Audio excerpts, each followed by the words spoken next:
गुरुदेवादि गजरथ महावीर भगवान की जय, कांतेश्वर बाबुली भगवान की जय, कलसरवर्ती भगवान की जय, जन्मकोद्भव दासांग मई जन्मानी माता की जय, कुंकुंदाचार्य भगवान की जय, उमा स्वामी आचार्य भगवान की जय, समन्वद्राचार्य भगवान की जय, बाजाचार्य भगवान की जय, अकलंकाचार्य भगवान की जय, 20वीं सदी के प्रथमाचार्य 400 वर्षीय आचार्य श्रीकांत सागर जी महाराज की जय, सत्यटी पट्टाधीश आचार्य स्वामी गुरुवती धर्म सागर जी महाराज की जय, मम शिक्षा गुरु ज्ञान शिरोमणि आचार्य पक्षी सागर जी महाराज की जय, तीन कमला महाराज की।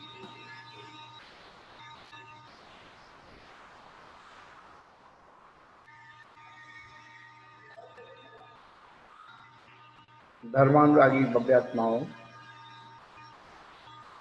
पिछले दिनों से हम लोग तत्वार्थ सूत्र के विषय में सुन रहे हैं। तत्वार्थ सूत्र ग्रंथ आत्मा से परमात्मा बनाने की विधि बतलाता है।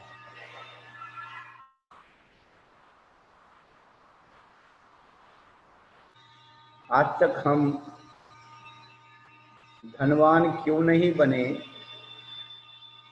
इसके बारे में सोचते रहते कि आज तक धनवान क्यों नहीं बने, पर कभी आज तक ये नहीं सोचा कि आज तक हम भगवान क्यों नहीं। धनवान बनने की तो होड़ हमारे सब में लगी हुई है, टाटा बिरला अंबानी सब बन जाए, लेकिन भगवान बनने की होड़ किसके अंदर है? हर व्यक्ति अपने अपने ढंग से धनवान बनने की होड़ लगाता है। आप अपने बच्चों को पढ़ा लिखा करके बड़ा कर रहे हैं, इसलिए कि बेटा हमने कमाया तुम भी कमाओ, लेकिन जिनके हम मंदिर बनाते हैं, पूजा करते हैं, आराधना करते हैं,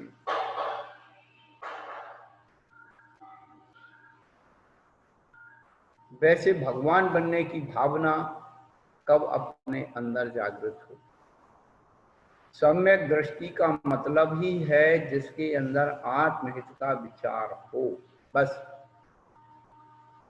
कैसे होगा, कब होगा, कहाँ होगा, केवल आत्महित के विचार का संकल्प कि मुझे हर हालत में अपनी आत्मा का हित करना है, वही जीव भगवान बन सकता है। बस बाधक कारणों का अभाव, साधक कारणों का सद्भाव, वही हमारे भगवान बनने में निमित्त है, और कोई संसार में हमें भगवान नहीं बना। जैसे एक बीज एक वृक्ष की यात्रा करता है, जमीन में बोया जाता है, मिट्टी कंकड़ पत्थरों से संघर्ष करके ऊपर आता है, ऊपर वायु, वर्षा, ठंडी गर्मी से संघर्ष करके अपने को बचाता है। उससे बच गया तो उसके हानिकारक पशु पक्षी, उनसे बचना मुश्किल है। उससे बच गया तो तज्जन्य उसके रोग, उस वनस्पति के रोगों से बचना मुश्किल है।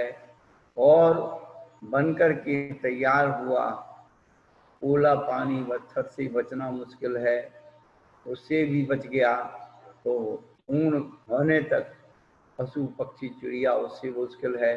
उसके और भी सूख गया, काम में आ गया, अग्नि और वायु से बचना मुश्किल है। ऐसे करके क्रम क्रम से उतने जितने जो है संघर्ष हैं, वो क्या है उसके जीवन में, यही तो उसके सर्व और परिचय हैं। पर वो इसलिए नहीं गिने जाते हैं परिचय, वो तो दुखी गिने जाते हैं। परिचय तो उसे कहते हैं जो संबर की भावना से कर्मों की निर्जरा के लिए जो सहन किया जाता है उसे परिचय कहते हैं। मजबूरी का नाम महात्मा गांधी वो परिचय नहीं है। आचार्य भगवंत ने जो लक्षण बताया है कि परिचय क्या है, तो आगे चल करके क्या कहा उन्होंने कि 22 परिचय, क्षुधा परिचय, तृष्णा परिचय सबसे पहले लगे हुए हैं।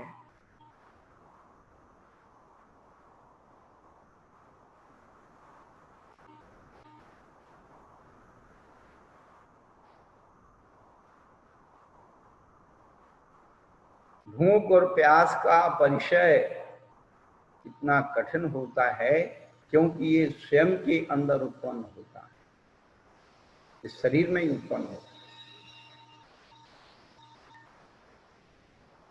शीत उष्ण तो प्रकृति प्रदत्त है, बाहर से आए। शीत उष्ण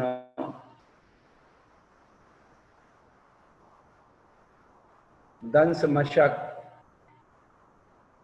और नाग्न परिचय, कितना सुंदर स्वरूप बताया।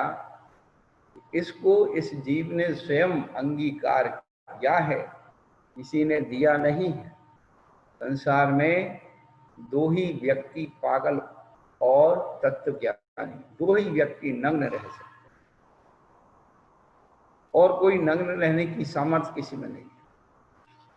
एक तो पागल व्यक्ति नग्न घूमता है, उसे कोई इंद्रिय की सुध बुध नहीं है, और एक तत्वज्ञानी वह नग्न रह सकता है।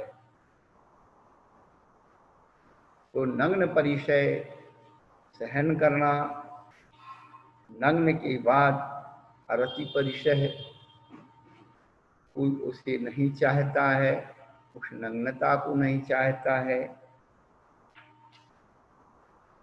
या नग्नता को धारण करने के बाद जो पंचेंद्रियों के विषय उसे आकर्षित करते हैं उसमें उसकी रति ना हो, ये अरति। उसे कोई ना चाहता हो, क्या से नंगे घूमते हैं, क्या ऐसा कर रहे हैं, तो ये जो है मुनितन देख है मलिन देख करके उससे लोग गिलानी करते हैं।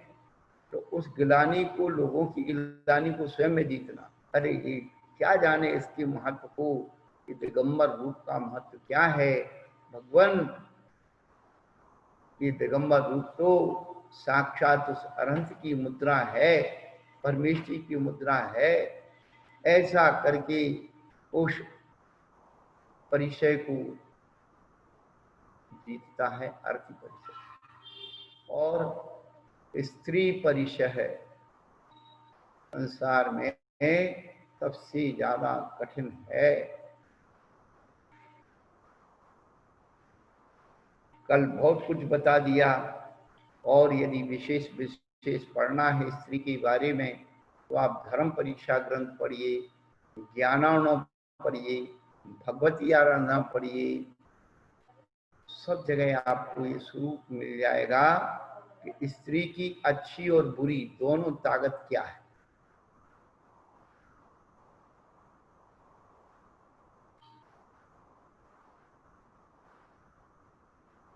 तो कहने का अभिप्राय है, देखिए आप रामचंद्र जी ने दीक्षा ले ली, पहले तो सीता ने दीक्षा ली, और दीक्षा लेके तब करके 16वें स्वर्ग पहुंच गई, स्त्री पर्याय का छेद हो गया, देव बन गए।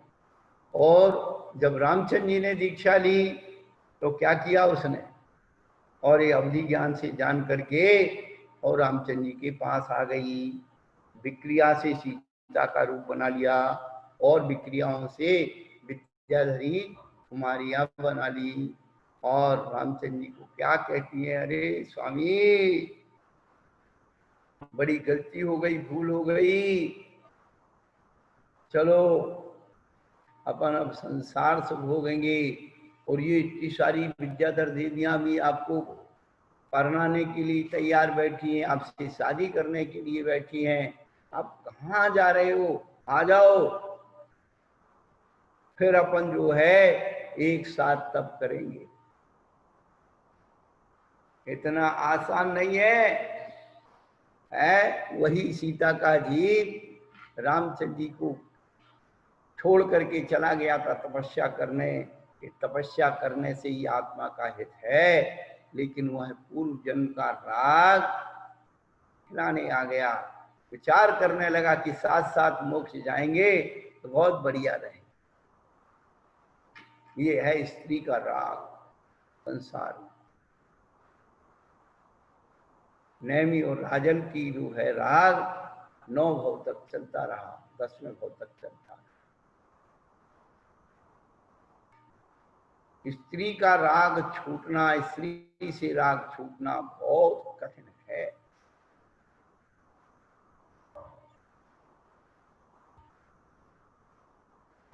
स्त्री परिषद है। आपने स्त्री से राग नहीं किया, स्त्री आपसे राग करना। बड़ा विचित्र ढोंग है इस संसार में। कहते ना एकांगी प्रेम।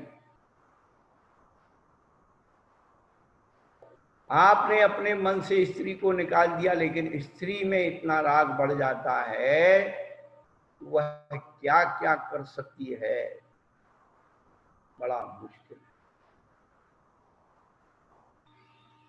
भगवती आराधना कार भगवती आराधना में बहुत अच्छी बात कही कि जो साधु स्त्री के राग में पड़ जाता है उसकी दशा कैसी हो जाती है।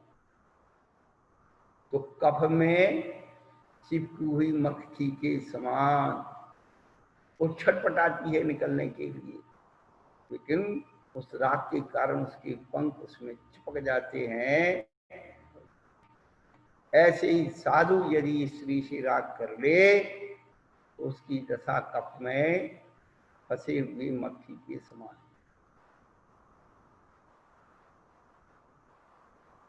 एक एक उदाहरण, एक एक चीज को प्रैक्टिकल आचार्य भगवंतों ने बताया है। फिर भी हम लोग मूढ़मती लोग हैं, जरा से इंद्रिय विषय अनुकूल देखे और उसमें रहो। बहुत सारी हेतु परक जो हैं ये सब चीजें हैं। तो स्त्री साधुओं से राग क्यों कर लेती है, तो साधु को स्त्री परिचय क्यों सहन करना पड़ता है, ये सब बातों का विचार स्त्री परिचय में किया है।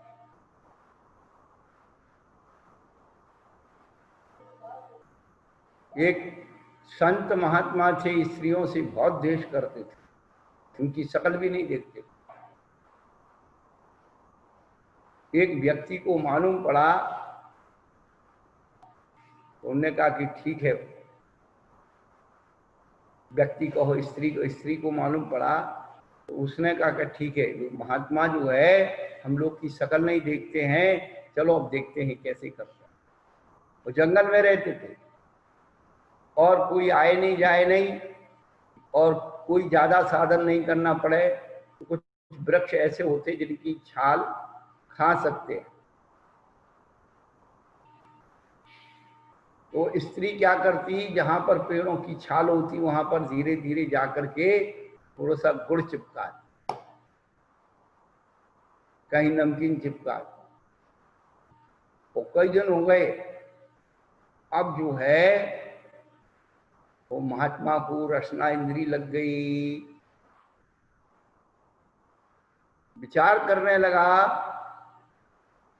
कि ऐसा कौन है जो इस प्रकार से करके जाता है।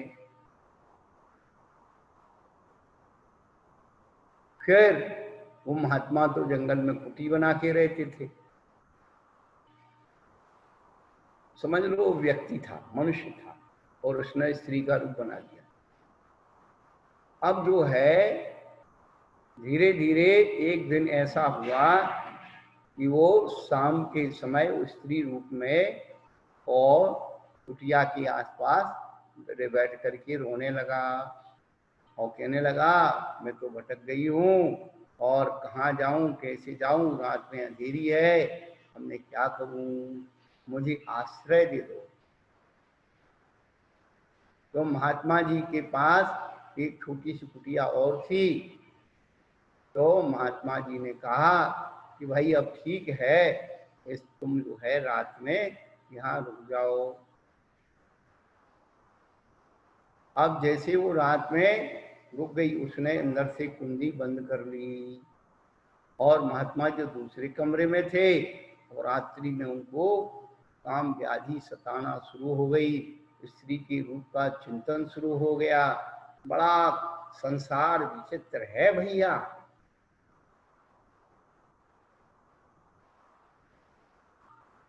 भाव रामायण में एक प्रसंग आया। भाव रामायण, राम लक्ष्मण सीता जब वनवास में थे, एक दिन रामचंद्र जी के मन में विचार आया कि मैं यहाँ रहता हूँ सीता जी के साथ और लक्ष्मण जी भी मेरे साथ रहता है, लेकिन 24 घंटे तो सीता जी के साथ मैं नहीं रहता हूँ। कुछ आवश्यक कार्यों को सीता जी को छोड़ करके, लक्ष्मण जी को छोड़ करके मैं इधर उधर जाता हूँ। तो मेरे भाई का सीता जी के प्रति क्या आदर्श है, क्या भाव है, इसकी परीक्षा करना चाहिए। तो रामचंद्र जी ने लक्ष्मण जी से कुछ बहाना बनाया, भैया मैं वहां तक घूमने जा रहा हूँ जहाँ 2-4 घंटे लग सकते थे, वहां तक घूमने जा रहा है, जाओ और तुम जो है सीता जी का ध्यान रखना। अब रामचंद्र जी गए और क्या किया, उन्होंने अपनी विद्या से तोते का रूप बना लिया। ये भाव रामायण का कथन। और ये बसंत का मौसम था, गुनगुनी धूप खिली हुई थी और सीता मैया पर्णकुटी के बाहर एक पत्थर के फलक पर आराम कर रही थी। हवा के झोंके से उनका पल्लू वक्षस्थल से हट गया था। अब जो है वो तोते का रूप धारण करके और लक्ष्मण जी से कहने लगा,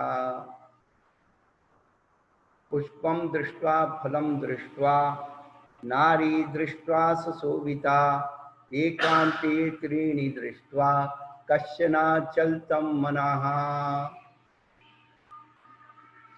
फूल को देख करके, अच्छे फलों को देख करके और सुंदर नारी एकांत में हो, उसको देख करके किसका मन चंचल नहीं होता। तो लक्ष्मण जी क्या कहते हैं, पिता यस्य सदाचारी माता यस्य पतिव्रता श्री राम चरण भक्ता तस्य न चलितम मना। जिसकी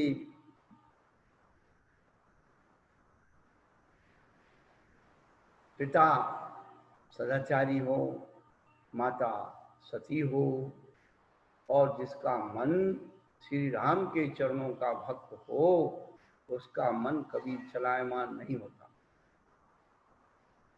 फिर पूछा कि किसका मन चलायमान हो जाता है।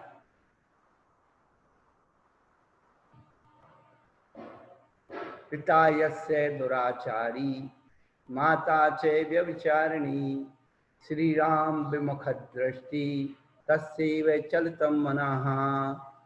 जिसका पिता दुराचारी हो, माता व्यभिचारिणी हो और जिसका हृदय भगवान के चरणों से, राम के चरणों से दूर हो, विमुख हो, उसी का मन उन पर, स्त्री पर जाता है।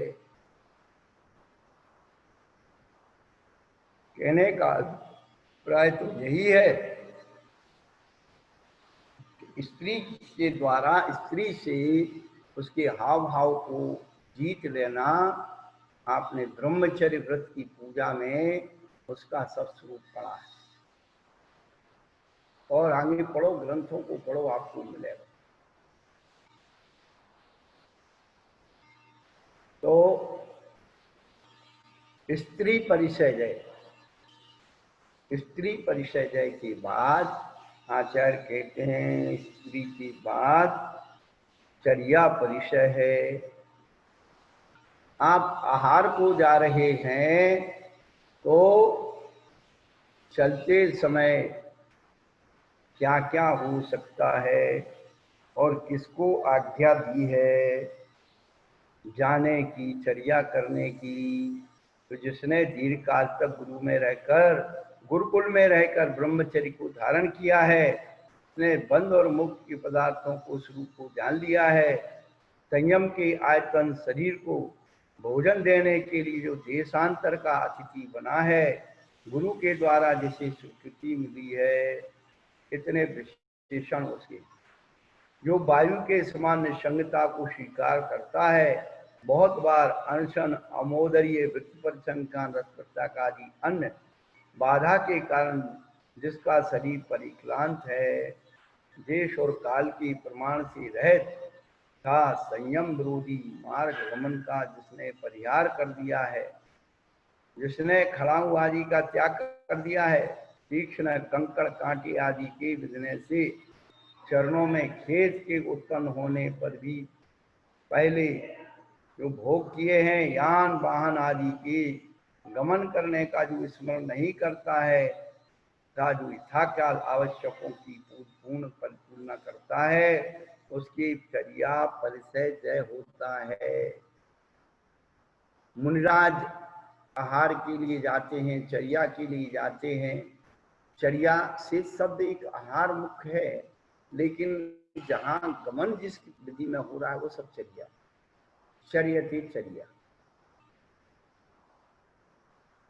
तो ऐसी स्थिति में कितनी जो है विसंगतियां उत्पन्न होती हैं। सबसे पहले इंद्रिय जयिता, बाहर निकलते इंद्रियों में अधिक विकार आया तो स्वयं साधु लज्जा का पात्र बनेगा और दुनिया साधु को गलत दृष्टि से देखेगी। उसके बाद कि जिसने बंध और मोक्ष के स्वरूप को अच्छी तरह समझ लिया, क्या जो बंध और मोक्ष के स्वरूप को समझेगा वही आत्म दृढ़ होगा। बंध और मोक्ष के स्वरूप को नहीं समझेगा, आत्मा में दृढ़ता नहीं आएगी। और संयम का आयतन ये शरीर है, इस शरीर को भोजन देने के लिए देशांतर का अतिथि बना है। पहले हर 2-4 किलोमीटर पर गांव हुआ करते थे, चर्या के लिए साधु जाते थे। अभी भी महाराष्ट्र में, कर्नाटका में हर 2-2, 5-5 किलोमीटर पर गांव बने हुए, हर 1-1 हजार घर की बस्तियां। तो ऐसे स्थानों में चर्या करने के लिए जो जा रहे हैं, तो पहले तो निसंगता, गुरु के से स्वीकृति मिली है, और निसंगता यानी निष्प्रहता पहला। दूसरा क्या करना है, तो कहते हैं वायु का बहुत बार अनशन, अमोदर, रस परित्याग आदि जन्म बाधा के कारण उसका शरीर परिक्लांत हो गया है। तो भूख परिचय को, क्षुधा परिचय को सहन करके, क्योंकि जरूरी नहीं आप चर्या के लिए निकले तो सब पड़गाने के लिए तैयार हो जाएंगे। हाँ, प्राचीन काल में भी तो वर्तमान युग पढ़ते हैं, उसमें यही तो आता है कि राजा ने घोषणा कर दी कि हमारे अलावा कोई नहीं पड़गाएगा। मुनिराज आए और भैया चले गए चर्या करके और निकल गए, किसी ने पड़गाया ही नहीं। तो पहले से यदि हमने अनशन, उनुदर, संख्यान आदि तब किए हैं तो हम चर्या परिचय को सहन कर सकते हैं। और अब ये तो सब विचार की बात है कि चर्या को उठने लगते हैं, अब देखते हैं कौन सी चौके में हिसाब किताब लगा है, अच्छा है, अनुकूल है, और वो चौका दूर है, उसकी सड़क खराब है, गर्मी के दिन हमें उतनी दूर जाना पड़ेगा। भैया इतना आसान नहीं है भगवान बनना है। हम लोग घर में कितनी अनुकूलता भोजन की रखते हैं और साधुओं के जीवन में कितनी प्रफुल्लता। रस परित्याग आदि का जो अनुभव जिन्हें है, क्यों कि श्रावक है, कभी कुछ डाला, कभी कुछ डाला, कभी भूल गया, कभी डबल डल गया। तो उन सब में अपने परिणामों को क्षमत्व रखना। और कंकड़ पत्थर कांटे आदि पूरे मार्ग में फैले हुए हैं, तो उस मार्ग में गमन करते हुए क्या याद नहीं करना। अरे पहले तो जूते चप्पल पहनते थे 4-4, 5-5 हजार रुपए की, और कुछ भी दुख नहीं होता था। और ऐसे नंगे पैर चलना पड़ता है, बड़ा कष्ट हो रहा है। तो ये सब चिंतन ये आज से करना शुरू करो कि जब कभी आप और हम पुनः मुनि महाराज बने, हमारे परिणामों में ऐसे ही दृढ़ता आए। इसलिए आचार्य भगवंतों ने इसका वर्णन किया है। नहीं क्या जरूरत थी, वो अपने उपसर्ग परिचय सहन करके और कल्याण कर गए, लेकिन हम सबको ये मार्ग, अनुभूत मार्ग बता के गए। अनुभूत मार्ग कि जिस दिन तू साधु बनेगा, ये 22 परिचय के लिए तू अपने आप को तैयार रखना। हाँ, साधु बनने के बाद ख्याति लाभ पूजा ये वो सब कुछ मिले, जरूरी नहीं है। 91 में दिल्ली ग्रीन पार्क में चातुर्मास हुआ, तो वहां के एक भव्य श्रावक सलेक्शन जी दीक्षा लेने के लिए उत्सुक, घर के लोगों ने, समाज के लोगों ने, सबने, जो भी एक विधि विधान होता है रोकते हैं, करते हैं सब। लेकिन वो जब उनका सब कार्यक्रम तैयार हो गया, तय हो गया, तो डॉक्टर डीसी जैन ने हमारे सामने एक बात जरूर उनको कि महाराज जी, यहाँ तो सब आपके जान पहचान के हैं, सब जानते हैं आप करोड़पति हैं, आपकी चर्या, आपके रिश्तेदार हैं, सब आपको अनुकूल बना बना के खिलाएंगे। लेकिन आप किसी अपरिचित देश में पहुंच गए, जहां आपको कोई नहीं जानता हो, तो आप अपना क्या कि मैं घर में बहुत बड़ा आदमी था, ऐसे रहता था, ऐसे खाता था, ऐसे पीता था, ये और सोचने मत लगना। यहाँ तो आपके साथ इतने लोग, भीड़ चल रही है, कल आप अपने आप को अकेला पाओगे, तो ये मत विचार करना कि देखो हमारे साथ कोई नहीं आ रहा है। लगता है डॉक्टर साहब भी जरूर पूर्व जन्म में मुनि महाराज रहे। इतनी अद्भुत बात उन्होंने उसको बताई। हाँ, कि चर्या में कितने कितने जो है ये सब मन के परिणाम विचलित होते हैं, और अपन क्या करते हैं, अपनी कमजोरी श्रावकों पे रख करके कि श्रावक ऐसा नहीं करता, श्रावक वैसा नहीं करता, क्या मैं ऐसे मरूं, क्या वैसे मरूं। अरे भाई, तपस्या के लिए हम साधु बने हैं, श्रावक हमारे पिताजी का नौकर तो नहीं है। और चलो सब पूरे गांव वालों ने चौकी लगाए, पूरे गांव में चौकी लगी, अब तेरे भाग में नहीं, तो पहली गिलास में अंतराय आ गया, अब किसको रो रहा है, अब किसको रो रहा है बता। ये जो चिंतन है, इस चिंतन से चेतना में दृढ़ता आती है, ये संस्कार आता है कि जैसे कभी हमारे जीवन में ये सब बातें आएंगी तो हम कैसे उसको सहन करेंगे। तो ये प्रयोग, अनुभूत प्रयोग आचार्य भगवान ने सर्वार्थ सिद्धि ग्रंथ में लिखे हैं कि चर्या परिचय कैसे होता है। चर्या के बाद निषध्या, तो निषध्या का मतलब है आसन, बैठना। अब चल करके गए तो आप कहाँ गए, कैसे गए, तो कैसे स्थान पर रुकना है, तो जिनमें पहले रहने का अभ्यास नहीं किया, अज्ञात स्थान पर पहुंच गए। और ऐसे शमशान, उद्यान, शून्यगर, गिरी गुफा और गहवर आदि में जो निवास करता है, शमशान में तो दिन में ही जाने में डर लगता है, भूत प्रेत का डर लगता है। अभी आएंगे आएंगे, कैसे होते भूत प्रेत, लोग विश्वास नहीं करते। अभी बताएंगे तुम्हें भूत प्रेत का तमाशा। तो शमशान, उद्यान, शून्य घर, जो शून्य घर कहलाते हैं, दूसरों ने छोड़ दिए हैं, उजड़ गए हैं। गिरि गुफा, पर्वत की गुफा। और गह्वर, गह्वर कहते हैं, गह्वरी कहते हैं पृथ्वी को। और पृथ्वी में जो गड्ढा विशेष हो जाता है, इसको मिट्टी की गुफा जैसी बन जाती है, वो गह्वर कहलाता है। पत्थर की गुफा कहलाएगी और मिट्टी की गह्वर कहलाएगी। तो ऐसे स्थानों में निवास करता है। तो सबसे पहले तो कहे कि उसका रहने का अभ्यास ही नहीं है, और ऐसे स्थान पर पहुंच जाए जहां पर आदित्य के प्रकाश और स्वाइंद्रिय ज्ञान से परीक्षित प्रदेश में जिसना नियम क्रिया की है, जो नियत काल निषिद्धा लगाकर बैठता है।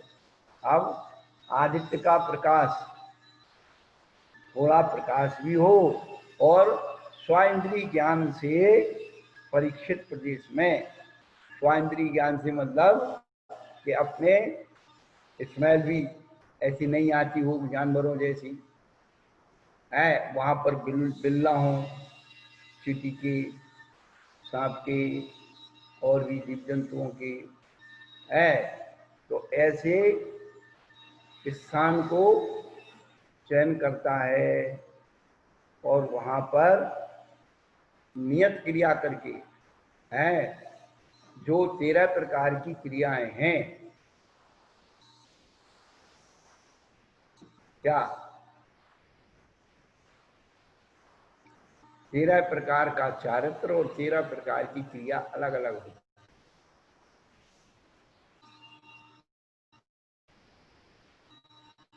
पंच परमेशी को नमस्कार, 6 आवश्यक, 6 और 5 कितने हो गए? 11, और एक आसही और एक निस्सही, ये 13 प्रकार की क्रियाएं कहलाती हैं, नियत क्रियाएं। तो नियत क्रिया कौन सी है रहने के लिए? तो वहां पर पंच परमेशी को नमस्कार करता है, 6 आवश्यकों की, जहां बैठेगा तो 6 आवश्यक की पुनरावृत्ति करेगा। और आसही, जब गुफा में प्रवेश करेगा, स्थान पर प्रवेश करेगा, तो पहले तो निश्चय ही बोलेगा प्रवेश करते समय, और उस गुफा या स्थान को छोड़ते समय आज सही बोलेगा। ये 13 प्रकार की नियत क्रियाएं हैं जो साधु करता है, साधु को करना चाहिए। आप इसलिए सुन रहे हैं कि जितने भव जीव हैं, ये इनके अंदर ये संस्कार बन जाएगा, तो द्वारा आपको कोई पढ़ाएगा नहीं, आपके अंदर ऑटोमेटिक, क्या आपकी चेतना ऑटोमेटिक बन जाएगी कि हमें ये करना चाहिए, ये करना चाहिए। पूर्व प्रयोग आपका काम आएगा। सुना हुआ, पढ़ा हुआ, चर्या में आया हुआ ज्ञान, समझा हुआ ज्ञान काम आता है, नहीं आता। कुछ साल पहले सुनामी आई थी, सुनामी। तो जो सुनामी, समुद्र के किनारे जो भी शहर रहते हैं या कस्बे रहते हैं, तो वहाँ के लोगों को वहाँ की भौगोलिक स्थिति का ज्ञान कराया जाता है। तो हमने एक कटिंग पढ़ी थी उसमें, सुनामी वाले में, कि एक बच्ची जो 8-10 साल की थी, तो वह अपनी बालकनी में खड़ी थी, समुद्र को देख रही थी, और थोड़ी देर में उसने समुद्र में सुनामी के लक्षण देखे। उसने अपनी माँ को बताया, माँ अभी सुनामी आने वाली है, सुनामी आने वाली है। तो माँ कहने लगी, ऐसे कैसे सुनामी आ जाएगी बेटे? नहीं माँ, सुनामी आने वाली है। और उसने हल्ला मचा दिया, तो नीचे के बहुत सारे लोग बिल्डिंग के सब ऊपर पहुंच गए, और थोड़ी देर में सुनामी आई और सब नीचे पानी भर गया और नुकसान हो गया। लेकिन वे लोग ऊपर पहुंच चुके थे, सब बच गए। तो लोगों ने जब उसको ये पता लगा, तो वहाँ के सरकार ने उस बच्ची को अवार्ड दिया कि आपने इतने बच्चों को, इतने लोगों को बचा लिया। तो ये लक्षण पढ़ने से लक्षण सीखने से, जानने से लाभ क्या है कि इस जन्म में नहीं, अगले जन्म में यदि अपन साधु बन गए तो ये धीरे धीरे धीरे धीरे वो चेतना के संस्कार आएंगे और हमें परिचय जय करने की भावना के लिए सहायक।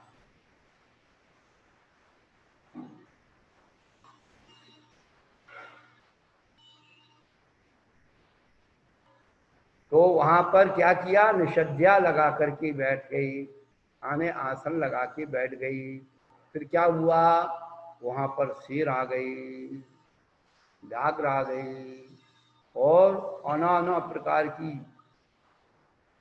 ध्वनि कर रहे हैं, आवाज कर रहे हैं। तो ऐसे समय पर भय नहीं होता।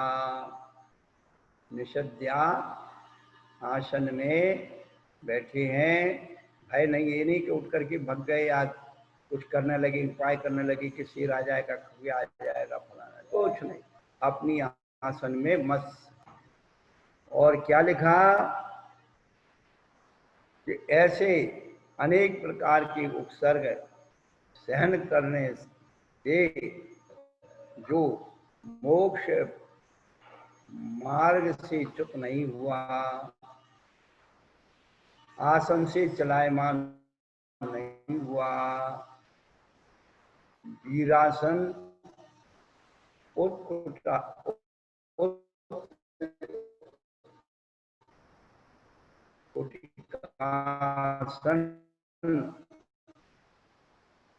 ये अनेक प्रकार की आशा से निषद्या बाधा का सहन करना, निषद्या परिचय निश्चित होता है। किन किन परिस्थितियों में वो आसन लगा करके आ जाते हैं, फिर वो उससे विचलित नहीं होते हैं, तो निषद्या परिचय। प्राय करके हमारे आचार्य चार चक्रवर्ती आचार्य शांत सागर महाराज ने पूरे 22 परीक्षाओं का अनुभव लिया, पूरे 22 परीक्षा, सुधा परिचय, तृषा परिचय है।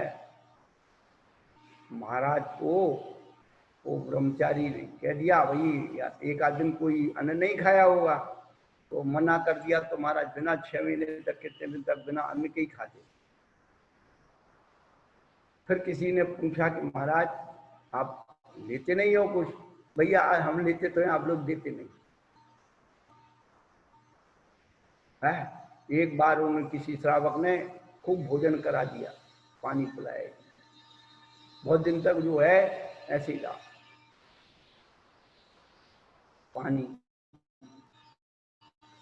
और शीत उष्ण तो प्रकृति के नियम है, कहाँ अनुकूलताएं मिलती हैं। साधुओं को गर्मी में विहार करते हैं इतना लंबा लंबा, सर्दी में विहार करते हैं इतना लंबा लंबा, तो शीत उष्ण तो हो जाता है।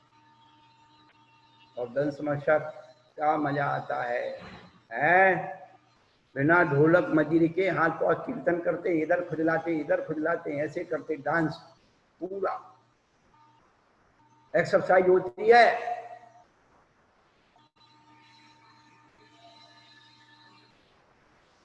तो कहने का अभिप्राय है भैया, अपनी आत्मा में सहन करने का संस्कार डालो, भावना करो, है?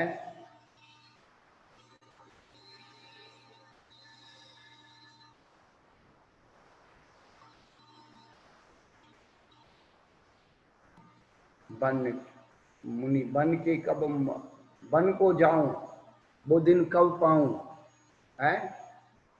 साधु संत बनकर बिछड़ूं, वो घड़ी कब आएगी? संत साधु बन के बिछड़ूं, वो घड़ी कब आएगी? ऐसे परिणामों को अभी से भावित करो और ये सामने रख लो कि जब भी हम साधु संत बनेंगे, ये सब हमारे से मुकाबला करना होगा। ये पढ़ने का, सुनने का, समझने का ये फल है।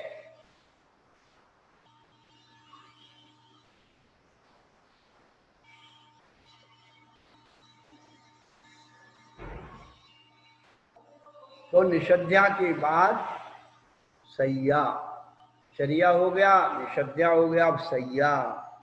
तो महाराज शयन क्यों करते हैं? तो उन्होंने लिखा स्वाध्याय, ध्यान और अध्यश्रम के कारण थककर है, बहुत देर तक मन लग गया, स्वाध्याय करती रही, मन लग गया, ध्यान करती रही, और कभी कभी क्या गमन किया। इनके कारणों से थक जाते हैं। अब थक गए तो क्या देखते हैं भैया? कठोर, विषम और प्रचुर मात्रा में कंकड़ और खपरों के टुकड़ों से व्याप्त ऐसे अति शीत, अति उष्ण भूमि प्रदेशों में एक मूर्त ब्रह्मा निद्रा का अनुभव करता है। तब बता दी, कठोर भी है और विषम यानी ऊंची नीची है, समतल नहीं है, और प्रचुर मात्रा में कंकड़ हैं और खपरों के टुकड़ों से व्याप्त ऐसे अति शीत, वहां ठंडा भी हो सकता है और उष्णता भी हो सकती है। ऐसे भूमि प्रदेश में निद्रा का एक अंतर्मूर्तमान निद्रा का अनुभव करते, जो यथाकृत एक पार्श्व भाग से या दंडायित आदि रूप से शयन करता है। पार्श्व भाग यानी करवट से और सीधे रूप से शयन कर रहे हैं। तो करवट लेने से प्राणियों को हानि होने वाली बाधा का निवारण करने के लिए जो गिरे हुए लकड़ी के कुंदे के समान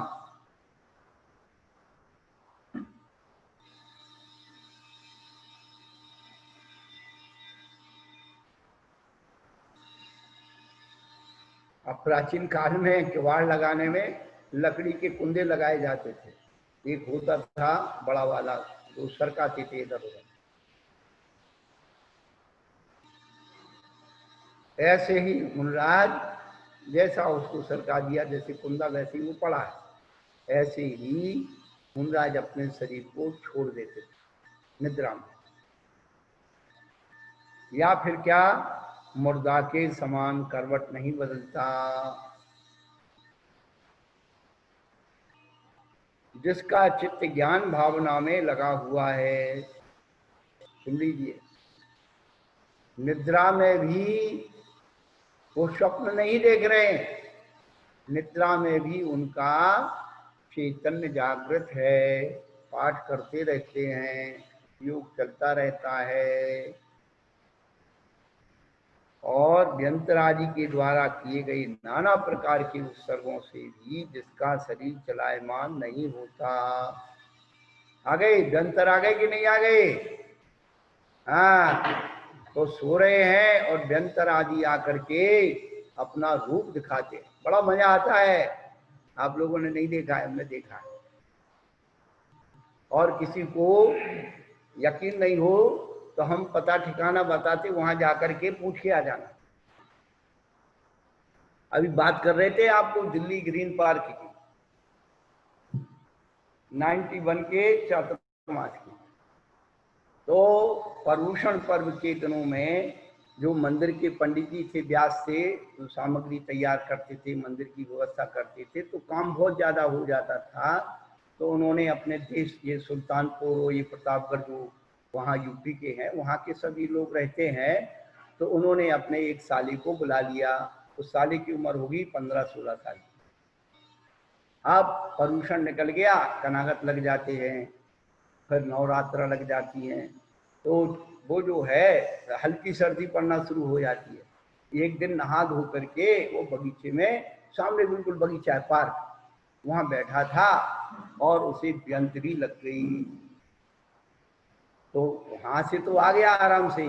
शाम को जब विश्राम करने लगा नीचे हाल में, तो उचकने लगा एकदम। उसके जीजाजी ने देखा कि आज ये ऐसा क्यों उचक रहा। उसका जीजाजी कुछ समझदार था, उसने कहा इसको कुछ न कुछ बाधा हो गई। तो उसने, हम भी उधर से नीचे से जो बालकनी बनाते हाल में, तो वैसे उन्होंने कमरे बना रखे थे और रुकने के। तो उसमें से देख रहे कि वो चक रहा है, कर रहा है, वो बात कर रहे हैं। तो उसने उसको ऐसे भर करके और जीना चढ़ा करके लाया, थोड़ी सी 10-15 सीढ़ी की। चलो महाराज के पास। भैया हम जाने वाने कुछ नहीं, वो तो उठा के ले आया हमारे कमरे में। अब हमने मौन तोड़ करके और नमोकार मंत्र पढ़ करके उसे पीछे का झाड़ा लगाया और पूछा, भाई कौन है, भाई बता।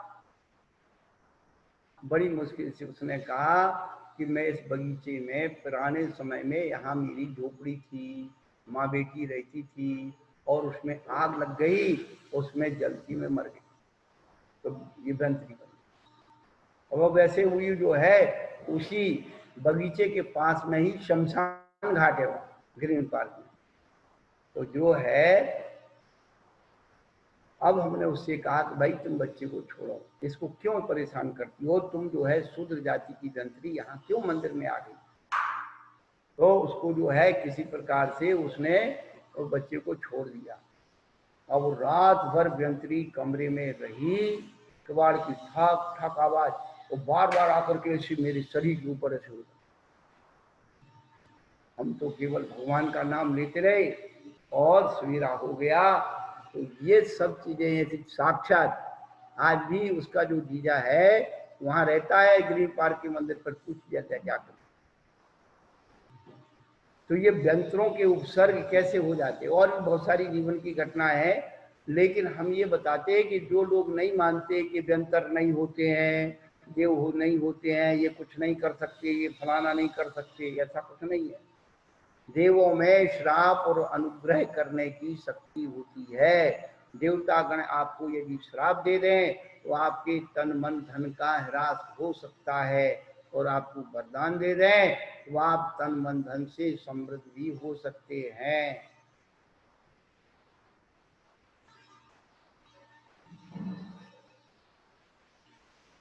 और जो लोग देवताओं की श्राप और अनुग्रह की शक्ति को नहीं मानते हैं, वे देवों का अवर्णवाद करते हैं, और देवों का अवर्णवाद दर्शन मोहनीय कर्म के आश्रव का नौकर्म है, 70 कूड़ा कूड़ी का बंद कराता है। खैर वो प्रसंग अब फिर अपन जब पहले अध्याय से शुरू करेंगे, चौथे अध्याय में आएंगे तब बताएंगे। लेकिन यहाँ महत्वपूर्ण बात यह है कि साधुओं को व्यंतर आदि कैसे बता देते हैं। अरे आप पार्श्वनाथ भगवान की तो पूजा करते हो, और पार्श्वनाथ भगवान की पूजा में कमठ से कितने दिन तक उपसर्ग करता रहा, 7 दिन तक अग्नि पानी बरसात करता रहा कि नहीं करता रहा है। हमारा तो छोड़ दो, पार्श्वनाथ भगवान का तो प्रकट है, सब लोग जानते हैं, मानते हैं। ऐसे पुण्यशाली जीव पर भी इतना उपसर्ग हो। पर आपको एक बात और बता दें, इतना उपसर्ग हुआ, इतने बड़े बड़े पत्थर डाले, अग्नि बरसाई, पर भैया पार्श्वनाथ भगवान के ऊपर एक भी पत्थर नहीं गिरा, कहीं चोट नहीं आई, कोई फ्रैक्चर नहीं हुआ। क्यों नहीं हुआ जानते हो? वह 63 रिद्धि के स्वामी, पहली बात 63 रिद्धि, और उनका पूरा आभा मंडल इतना तेज हो गया कि उपसर्ग तो हो रहा है, लेकिन इतने बड़े बड़े पत्थर भी पास में आकर के दूर फिट जाते। अरे भाई, जोधराज को दुख ने घेरा, उसने नाम जपा जब तेरा, ठंडा हुआ तो का गोला तब सबने जयकारा। महावीर भगवान के 40 में पढ़ते हो कि राजा ने जो है तोप के सामने उसे रख दिया और गोला आदेश दागने का आदेश कर दिया, लेकिन वो भगवान के स्मरण में इतना लीन था कि वो सारे तोप के गोले भी ठंडे हो गए। तो जब हमारे एक ग्रस्त जो है भगवान का ध्यान करता है, ये अक्षय हो जाता है, तो ये पंच परमेश्वर की मुद्रा साक्षात तीर्थंकर बनने वाले, और उनके साथ कोई ऐसा हो जाए तो कौन सा आश्चर्य है। तो ये सारा चित्रण इसलिए बता रहे हैं कि कभी घबराना नहीं चाहिए। तो उसको कह देना चाहिए कि मेरे पास ये नमोकार मंत्र है, ये पंच परमेष्टि की शक्ति है, अपराजित मंत्रोयम। नमोकार मंत्र को अपराजित मंत्र कहा, जो कभी किसी से पराजित नहीं होता है। विशो निर्दिष्टाम्याति विघ्न होगा, प्रलम्यांति शाकनी भूत पन्नगा, विशो निर्वस्ताम्याति, कोई मानेगा नहीं। अरे पढ़ते तो रोज हो भैया, यदि ये सब नहीं होता तो ये काय को आचार्य छंद में लिखते कि विघ्न होगा, प्रलम्यांति शाकनी डाकनी भूत पन्नगा, ये दूर हो जाते हैं? होते हैं तब ना दूर होते, होते नहीं तो काय के दूर होने के, काय के पास होने के। ये जो चीजें हैं, ये प्रकृति की चीजें हैं। पूर्व जन्म के वैर रोग के कारण ऐसा उपसर्ग होता है, पूर्व जन्म की मित्रता आदि के कारण वो जो है सहयोग संबंध हो जाता है। ये चीजें जो है ऐसे घट करना चाहिए। आज और अभी के लिए धर्म नहीं है भैया, हमेशा के लिए आपका धर्म है। तो परिश्रमों को सहन करने की आदत अपने अंदर अभी से आना चाहिए, अभी से अभ्यास, पूर्व प्रयोग। सैनिक जब सेना में भर्ती होता है तो ट्रेनिंग दी जाती है, सब टेस्ट में पास हो गया, फिर उसकी सालों साल ट्रेनिंग चलती है। आप लोग को क्या मालूम है, इतनी कठोर ट्रेनिंग होती है, उस सैनिक को छाती के बल चलाया जाता है, घुटनों इधर के कोहनी के बल लिंगाया जाता है, कीचड़ में, कांटों में, पत्थरों में। जब उस सब में पक्का हो जाता है तो उसका सिलेक्शन होता है। उस सैनिक बनने में इतना आसान है, सोच रहे कि बस बंदूक पकड़ा दियो चल भाई।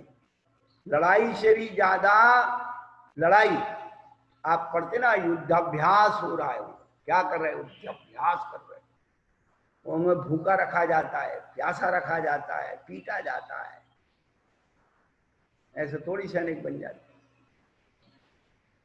सहन करने की ताकत आ जाए तब उसको सैनिक बना करके, अरे ऐसे भी सैनिक ताकत नहीं आई तो भगाएगा और हम सब मारे जाएंगे, सब शत्रु आ जाएंगे, अपने घर में घुसाएंगे। तो ऐसे ही सैनिक के समान अपनी साधना को बनाना। संसार में 3 व्यक्ति हैं जो सबसे ज्यादा सहन करते हैं। पहला किसान, दूसरा सैनिक और तीसरा साधक। आप तो घर में बैठे आराम से, अब देखो हैं बेचारे किसानों के खेतों में पानी भर गया, गर्मी में बो रहे हैं, पहले तैयार कर रहे हैं, कितना पसीना बहाना पड़ता है। भले आज मशीन का युग हो गया और श्रम तो करना ही पड़ता है उसके साथ। हम लोग तो पका पकाया अनाज आ गया और खा लिया, और हम लोग बड़े आराम से सो रहे अपने घरों में। अरे भैया हमारे देश के सैनिक जो है बॉर्डर पर लगे हुए हैं, हमारी रक्षा कर। जब वैदेशिक आक्रमण हुए हमारे देश पर तो हमारे जो राजा महाराजा थे सब अय्यासी में लगे रहे और सब दुनिया लुट गई। हमारे पूर्वज बेचारे इधर से उधर भटकते रहे, राज की शरण लेते रहे, तब थोड़े बहुत बचे रहे अपन लोग, नहीं तो सब अल्लाह चले जाते। क्या समझ रखा है तुमने? ये जो सुरक्षा है आपकी, ये सैनिकों की बदौलत है।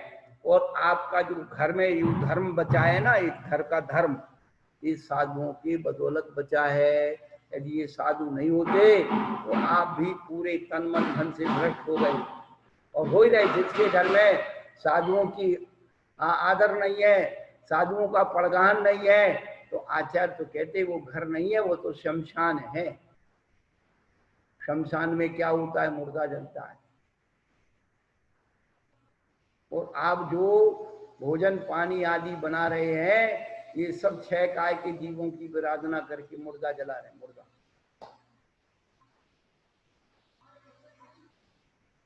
लिखा है आचार्य में, जिस घर में साधुओं के आहार नहीं होते वो शमशान है, घर है ही नहीं।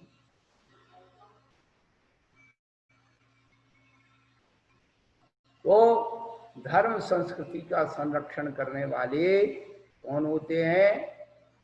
साधु होते हैं, देश संस्कृति का रक्षण करने वाले सैनिक होते हैं, और जीवन संस्कृति का रक्षण करने वाले किसान होते हैं।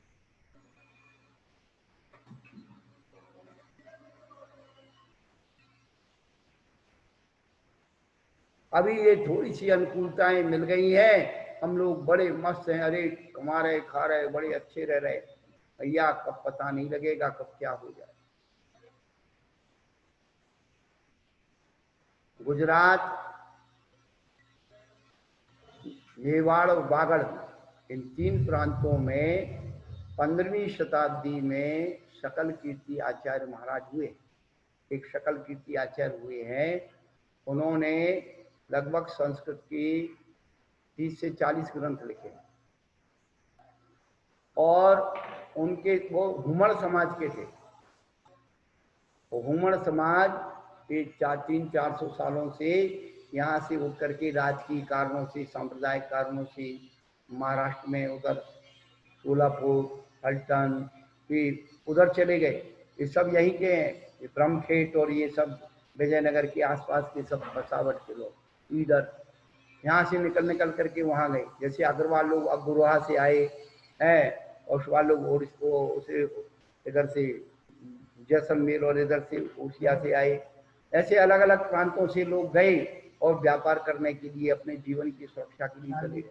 तो बात हम ये बता रहे थे कि शकल कीर्ति आचार्य महाराज के समय पर जितने श्रावक होते थे, यदि उसके घर में 10 बेटे हैं और 10 बेटे अलग अलग हो रहे हैं, तो क्या नियम था? एक आपको मूर्ति रखना पड़ेगी और एक शास्त्र रखना पड़ेगा, उसे हिस्से में मिलता था। इसीलिए हुमड़ समाज के घरों में हर घर में चैत्यालय हुआ करते। ये तो 50-100 साल से लब प्रमादी हो गए लोग, आस्थाएं बदल गई, तो क्या हो गया, सब मूर्तियां सब मंदिरों में रख दी इकट्ठी छोटी छोटी। आप जयपुर में चले जाइए, खंडेलवाल समाज के यहाँ सब के घरों में चैत्यालय थे, धीरे धीरे चैत्यालय खत्म हो गए, सारी मूर्तियां मंदिर में आ गई। आज भी अजमेर में सोनी जी, भागचंद सोनी जी का जो घर है, घर के सामने मंदिर है, फिर भी उनके घर में चैत्यालय है। हर घरों में चैत्यालय हो। तो कहने का अभिप्राय आपको क्या बता रहा हूं कि धार्मिकता साधुओं से सुरक्षित रहेगी, देश की शुद्धि, देश का रक्षण सैनिकों से सुरक्षित रहेगा, और सारी जीवन प्रणाली, ये ध्यान रखना, किसान के ऊपर आधारित। तिरुकुरल काव्य में तिरुवल्लुवराचार्य ने इतना सुंदर वर्णन किया है, कोई पढ़ना नहीं चाहता है साहित्य को। हर व्यक्ति के योग उसे कोटेशन दिए हुए हैं कि कैसे, कौन से व्यक्ति को क्या कर्तव्य निभाना चाहिए, कैसे जीवन यापन करना चाहिए, सब वर्णन किया। तो केवल ये 22 परिषद सुनने और पढ़ने का विषय नहीं है, ये संस्कार डालने का विषय है कि हमारे जीवन में यदि ऐसी परिस्थितियां उत्पन्न हो जाएं तो हम क्या निर्णय लेंगे। तो ध्यान रखना। अर्जुन को याद कर लेना। अर्जुन ने कहा, अर्जुनस्य प्रतिज्ञा द्वे ना दैन्यम ना पलायनम आयु रक्षति मर्माणि जीवन अन्य रक्षति। अर्जुन कहता, मेरी 2 प्रतिज्ञाएं हैं, ना तो मैं दीनता स्वीकार करूंगा, ना पलायन स्वीकार करूंगा, क्योंकि जब तक जीवन है तब तक भोजन मिलता रहेगा। आयु रक्षति मर्माणि, जब तक मेरी आयु है मुझे कोई मार नहीं सकता है, और जब तक मेरा जीवन है तब तक भोजन मिलता ही रहेगा, फिर किस बात की चिंता। आज छोटे छोटे बच्चे, जरा सा कोई आ जाए तो बिल्कुल दुबक जाते हैं, या तो सिलेंडर हो जाते हैं या फिर भाग जाते, पलायन करते।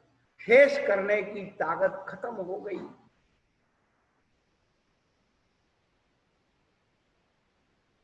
भूख से, प्यास से, हर चीज से आप फेस करना सीखो, उसे हराना सीखो। हम हारना सीख रहे हैं, हथियार डालना सीख रहे हैं, इसीलिए जब पर्यूषण पर्व आते हैं लोगों को एक आसन कराते हैं, भले प्रलोभन से कराते हैं कि सम्मान करेंगे, ये चीज देंगे, वो चीज देंगे। अभ्यास तो आए, एक आसन करते हैं, कोई उपवास करते हैं, कोई बेला करते हैं, कोई केला करते हैं, कोई 10 दिन के उपवास करते हैं, कोई 16 करण के पूरे 32 उपवास करते हैं, अभ्यास बनाते हैं। ये पूर्व प्रयोग। कहने का अभिप्राय हमारा ये है कि छोटा छोटा परिचय सहन करना आना चाहिए।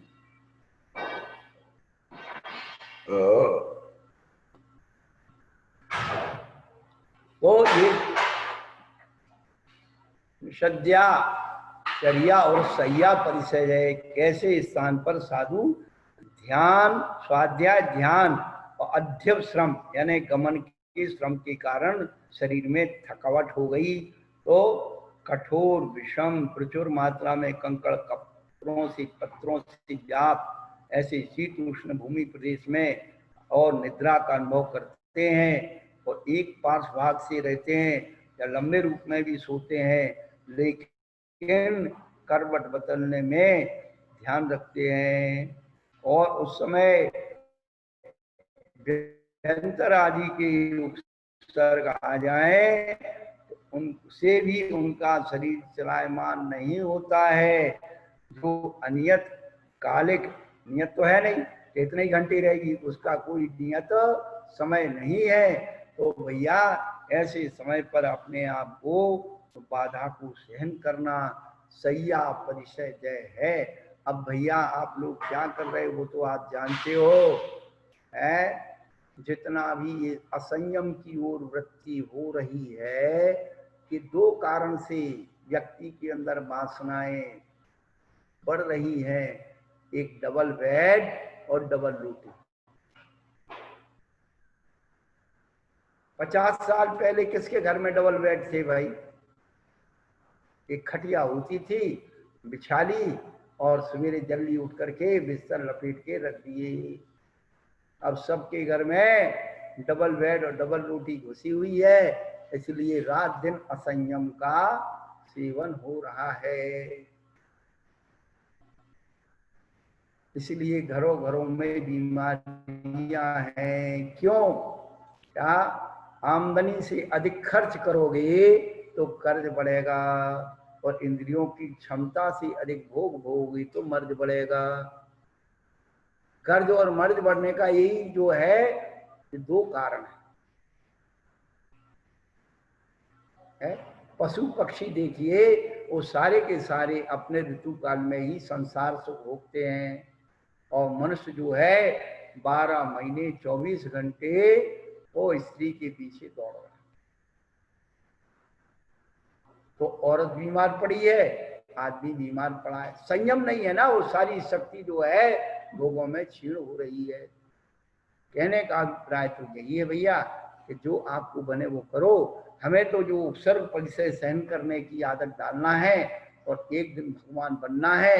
एक इंद्री जो बीज है वह भी इतने सारे कष्टों को सहन करके एक वृक्ष बनता है, तो भैया हम परमात्मा बनने के लिए तो कुछ करना है। फोपट में परमात्मा नहीं बन रहे, उजने के लिए परमात्मा नहीं बन रहे। कष्ट सहन करने की ताकत जिसके जीवन में आ जाएगी वही परमात्मा बनने के लिए कृत संकल्पित हो जाएगा। श्रद्धा हो जब जिन वाणी पर विनय सहित उरु में धर लो, बिना पढ़ाए पढ़ जाओगे शब्द के अर्थ स्वयं कर लो। शब्द कोश की नहीं जरूरत, नहीं कोई भी शर्त हो, शब्द स्वयं बतला देते हैं अपने गहरे अर्थों को। द्वासांगी जनवाणी माता